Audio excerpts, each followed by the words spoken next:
You're being lied to. People telling you work on your business, not in your business. This will lead you down a dark path. Now, I know that this video might be controversial. Maybe this has happened to you. Someone told you to work on your business, not in your business. Or potentially, they said, play to your strengths and not your weaknesses. Hire your weaknesses out. So you hire a sales manager because maybe you've never run a sales team before or you're too busy. So they jump in. There's not a lot of oversight because after all, they're the expert, right? They should be the one building their role and doing a great job. So they do a terrible job on training. They destroy your culture. They end up selling jobs that aren't profitable. They leave and start their own business. They take as many of the sales reps as possible with them by brainwashing them and telling them they'll pay them more. And they leave you to clean up the mess. Sound familiar? Because I'm willing to bet money that if it hasn't happened to you personally, it's happened to people that you know. This is a direct result of working on your business and not in your business. Now, before you go all haywire on me in the comments below, we just need to share a little bit of some values here. First is this: we both value the idea of a business that is profitable and financially healthy. We both value the idea of taking great care of our customers so we can do what we say we're going to do and stand behind our work for the long run. And we both value the idea of having an incredible team that takes pride in showing up to work, loves what they do, and sticks around. Now, what we may have difference of opinions on is how to get there. So now that we're aligned on the values, we can share different opinions. Now, this is an important philosophy. It's something I embrace inside the Roofing and Solar Reform Alliance, which I call the community of roofers who don't like roofers. We share our winning secrets to help each other dominate in today's unpredictable and fast-changing times.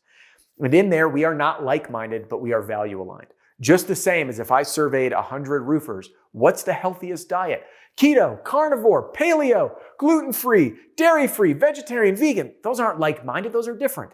But if I said, who here values your health? Everyone's hand's gonna raise.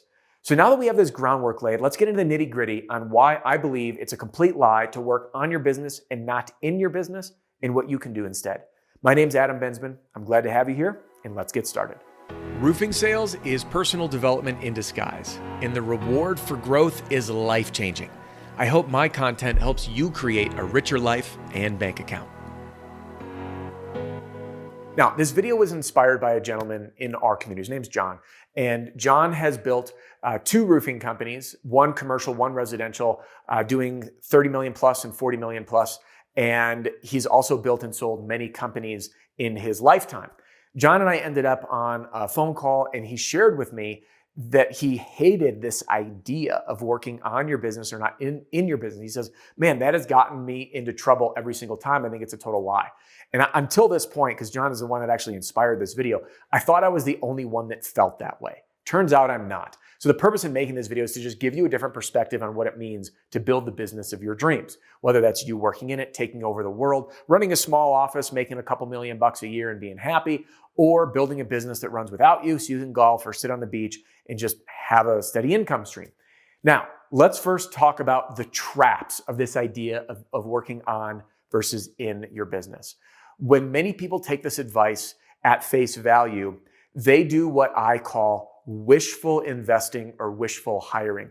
And what I mean by that is I wish that I had a sales manager who knew exactly what to do and trained the team excellent, held everyone accountable and sold profitable jobs and increased our close rate.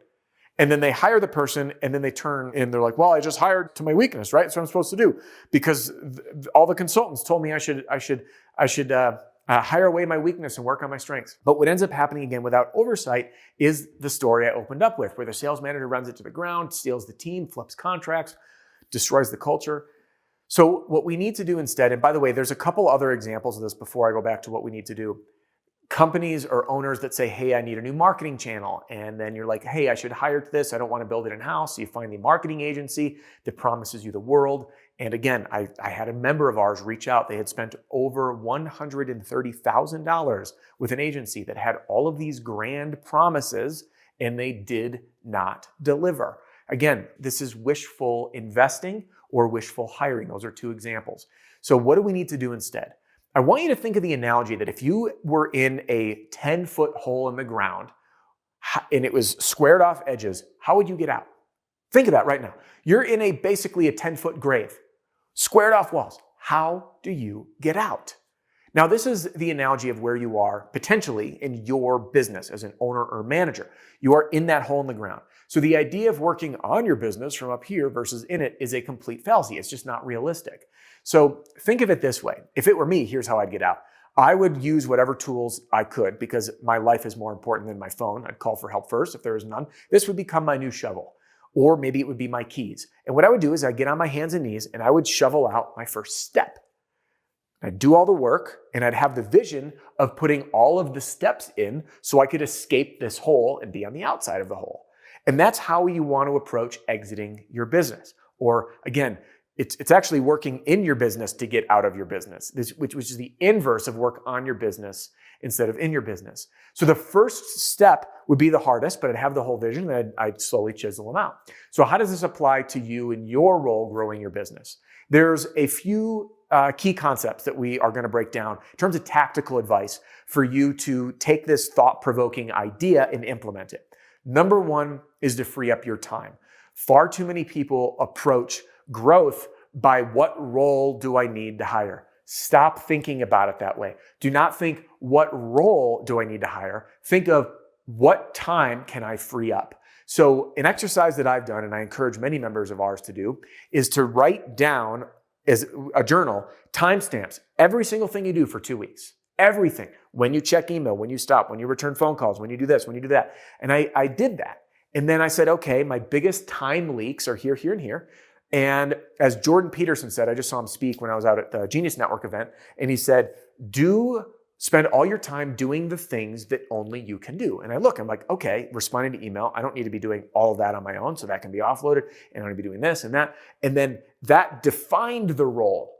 And those items got delegated via either existing people on the team or a new person. That new person turned out to be my amazing executive assistant, Melissa. So delegating on time first frees up your time to then say, oh, you know what? I do need to hire a sales manager. And then you can give that all of the time and energy you have, which might be the next step. I need a new sales manager. But in order to do this, when we hire to our weakness, you need to have a clear vision. Here's the following: a clear vision of what their role should be to be doing. 2, the goal outcome. 3, the KPIs or key performance indicators that will help you keep a pulse on what they're doing. Meaning, what's the monthly sales? What's the close rate? What's the set rate? What's the average sale price? These are the key performance indicators, just to name a few, that I would keep a pulse on so I know, is the team on target to hit their sales? Is the team performance closing it where they should? Is the average sale price what it is? And then the fourth one, what's the acquisition cost? These are all things that I can just keep an eye on so that person can report to me and I now have a pulse on what's happening. And then we have open dialogue back and forth as opposed to, the wishful hire where you just turn your back and, well, they're running it, I just trust them to run it. That doesn't work. So again, clear outcome, clear KPIs, and a cadence to keep a pulse on what's happening. All right. Now, the next thing, when it comes to working on your business, in your business to work your way out, is figuring out what next steps, as if, again, we're digging our way out of that hole, need to be in place for you to be out of the business. It's not just hiring a bunch of roles and throwing money at the wall. We need to look strategically. So this advice is going to vary based on where you are in your business. If you're a one-man band, the first thing you need to do is get out of the administrative side. So it's likely going to be offloading your time. That role, which again, we're offloading time, not role, but my guess is that role would turn into an office assistant, okay, an admin, or a personal executive assistant. And then the next thing would be like, hey, I really need a sales team. So you're going to hire salespeople, not a sales manager first, because in my opinion, 7 salespeople is kind of the minimum to really need a sales manager. Then once that I hire, I can pay attention to those people, I get them going, then I can hire the sales manager. Then I can hire the production manager. So you see how we stair step out what we need to do, which again is going to be largely dependent based on your strengths and your team capabilities. But at the end of the day, freeing up your time from lowest value tasks to then highest value tasks is the cadence in which you do it. And the reason that I say working on your business versus in it is a lie is because a lot of people, again, have wishful investments or wishful hires, where instead get clear of the outcome. You need to get in the trenches and do the work to define those KPIs, to define the measurables that will be given back to you so you can then effectively manage it from a higher level. All right. Now, that's my spiel.